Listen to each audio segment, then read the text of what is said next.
Good morning all of you. आज हम व्याकरण में समास पढ़ेंगे। समास पढ़ने के पहले संधि का सामान्य ज्ञान आवश्यक होता है। बच्चों, दो या दो से अधिक वर्णों के मेल को संधि कहते हैं। संधि के मुख्यतः तीन भेद होते हैं: स्वर संधि, व्यंजन संधि और विसर्ग संधि। स्वर संधि के 6 भेद होते हैं: दीर्घ संधि, गुण संधि, वृद्धि संधि, यण संधि, अयादि संधि और पूर्व रूप संधि। संधि में दो वर्ण आपस में मिलते हैं, जैसे छोटा वर्ण और छोटा वर्ण मिलाकर दीर्घ वर्ण होता है, बड़ा वर्ण और बड़ा वर्ण मिलाकर भी दीर्घ वर्ण होता है, बड़ा वर्ण और छोटा वर्ण मिलकर दीर्घ वर्ण बनता है और छोटा और बड़ा वर्ण मिलकर भी दीर्घ वर्ण होता है। इस प्रकार वर्णों के मेल से जो विकार उत्पन्न होता है उसे हम संधि कहते हैं। और दो या दो से अधिक पदों या शब्दों के मेल को हम समास कहते हैं, जहां पर शब्दों को संक्षिप्त में लिखा जाता है, यानी संक्षिप्त को भी हम समास कहते हैं। शब्दों को संक्षेप में लिखना ही समास कहलाता है। जैसे प्रतिदिन एक सामासिक पद है, इसका जब हम विग्रह करते हैं तो इसका समास विग्रह होता है प्रत्येक दिन। प्रत्येक दिन समास विग्रह हुआ और इसको जब हम संक्षेप में लिखते हैं तो ये प्रतिदिन होता है। ये प्रतिदिन एक सामासिक पद है। समास पढ़ने के पहले कारक और विभक्तियों का ज्ञान आवश्यक होता है।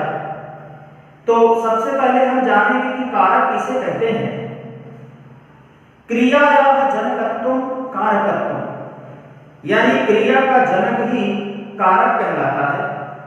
और हिंदी में 8 विभक्तियां और 8 कारक होते हैं, जबकि संस्कृत में 8 विभक्तियां और 6 कारक होते हैं। कर्ता कर्म करणं च संप्रदानं तथैव च अपादानाधिकरणे च इत्याहु कारकाणि षट्। लेकिन हिंदी में 8 विभक्तियां और 8 कारक। तो सबसे पहले हम कारक और विभक्ति जानेंगे। प्रथमा विभक्ति में कर्ता कारक का प्रयोग किया जाता है और इसका चिन्ह ने होता है। जैसे राम ने पुस्तक पढ़ी। द्वितीया विभक्ति में कर्म कारक होता है और इसका चिन्ह को होता है। जैसे वह घर जाता है या घर को जाता है, वह विद्यालय जाता है या विद्यालय को जाता है। यहाँ पर को साइलेंट होता है।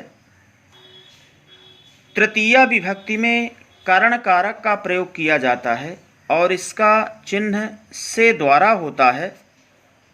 जैसे वह कलम से लिखता है या कलम के द्वारा लिखता है, वह मुँह से बोलता है या मुँह के द्वारा बोलता है।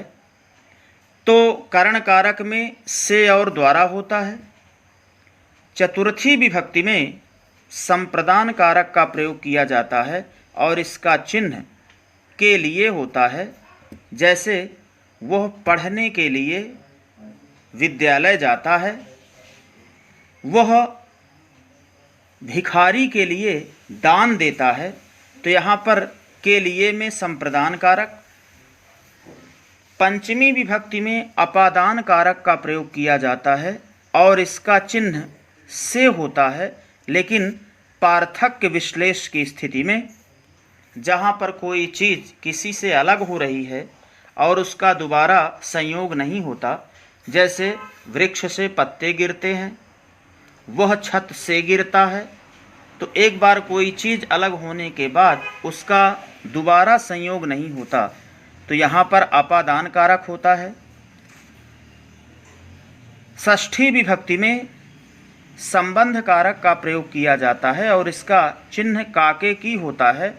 जैसे दशरथ के पुत्र राम हैं और राम की पत्नी सीता हैं, तो यहाँ पर काके की का प्रयोग किया जाता है। सप्तमी विभक्ति में अधिकरण कारक का प्रयोग होता है और इसका चिन्ह में पर होता है। जैसे नदी में मछलियाँ हैं और मेज पर पुस्तक रखी है, तो अधिकरण कारक में और पर का प्रयोग। संबोधन में संबोधन कारक का प्रयोग किया जाता है और इसका चिन्ह होता है अरे, वाह, ऐ। जैसे अरे कितना सुंदर दृश्य है, वाह कितना सुहावना मौसम है, तो संबोधन कारक में अरे, भो, वाह इत्यादि चिन्हों का प्रयोग किया जाता है।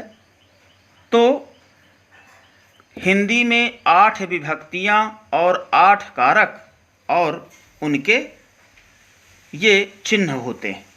ये वीडियो केवल आपको सुनना है और इसे लिखना नहीं है। इसका नोट्स जो है हम आपको बाद में भेजेंगे।